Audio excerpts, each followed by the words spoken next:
This reading is for the person जिनके person को अब लग रहा है कि उनकी ही हरकतों की वजह से आपने किसी और से बात करना शुरू कर दिया है। एनर्जी क्लेम ज़रूर करिएगा अगर ये सिचुएशन आपकी लग रही है तो। यहाँ पे जो एनर्जी आ रही है ना वो क्लियर है, आपका पर्सन डिस्टर्ब है, बहुत डिस्टर्ब है। उनको लग रहा है कि जो कुछ भी हुआ, जो डिस्टेंस आया, जो कोल्डनेस आई, उसकी वजह से आप शिफ्ट हो गए हो। पहले आप बेगिंग एनर्जी में थे, पहले आप ट्राई करते थे, पहले आप कन्विंस करते थे, पहले आप प्रूव करते थे और सच बोलो उन्होंने उस एनर्जी को लाइटली ले लिया था। उनको लगता था आप कहीं नहीं जाओगे, उनको लगता था आप हमेशा वहीं रहोगे, उनको लगता था आपका फ़ोकस सिर्फ़ उन पर ही रहेगा। लेकिन अब पिक्चर चेंज हो चुकी है।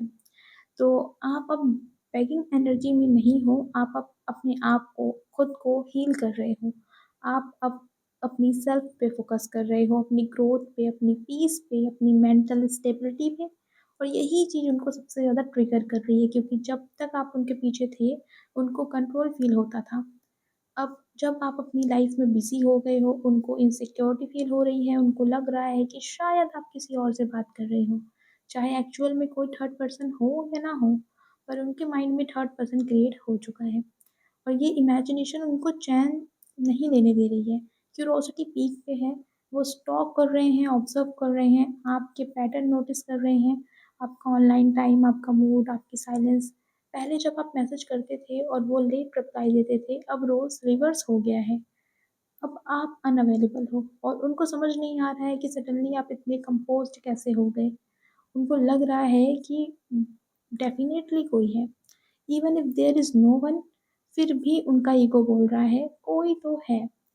और ये जेलसी वाली एनर्जी आ रही है, स्ट्रॉन्ग जेलसी। उन्होंने गलती कर दी थी, उन्होंने एफर्ट नहीं दिया, उन्होंने आपको ग्रांटेड ले लिया, पर अब जब उनको फ़ील हो रहा है कि आप स्लिप हो रहे हो उनके हाथ से, अब पैनिक मोड ऑन हो गया है।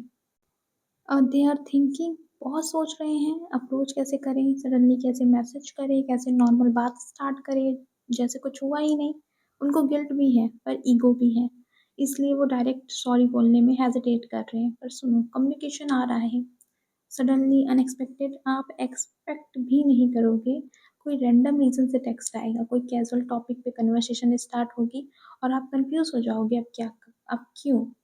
अब अब इसलिए क्योंकि उनको डर लग रहा है, उनको लग रहा है अगर अब नहीं किया तो परमानेंटली लेट हो जाएगा और यहाँ पे एक और चीज़ है कि ये थर्ड पर्सन एनर्जी चाहे रियल हो या इमेजिनेशन, इसने उनको फ़ोर्स किया है और अब वो देख रहे हैं कि आपकी वैल्यू क्या थी। तो पहले जब आप उनके अराउंड रिवॉल्व करते थे, उनको आपका इम्पोर्टेंट फ़ील नहीं होता था। अब जब आप अपनी ऑर्बिट चेंज कर चुके हो और उनको ग्रेविटी फ़ील हो रही है, तो अब वो एफ़र्ट करने के लिए मजबूर हो रहे हैं। ये फ़ोर्स्ड रियलाइज़ेशन है। यूनिवर्स कभी-कभी थर्ड पर्सन का इल्यूज़न क्रिएट करते हैं सिर्फ़ ईगो तोड़ने के लिए और यहाँ ईगो क्रैक हो रहा है। अब नेक्स्ट एक्शन क्या हो सकता है आपके पर्सन का? स्लो अप्रोच, डायरेक्ट कमिटमेंट नहीं, बट कंसिस्टेंट कम्युनिकेशन। चेक करना कि आप स्टिल अवेलेबल हो या नहीं। Teasing waiters, like teasing waters, आपका रिलेशन देखना, आपका रिएक्शन देखना। अगर आप न्यूट्रल रहे तो वो और इन्वेस्ट करेंगे, अगर आप फिर से बेगिंग मोड में चले गए तो वो पैटर्न रिपीट होगा।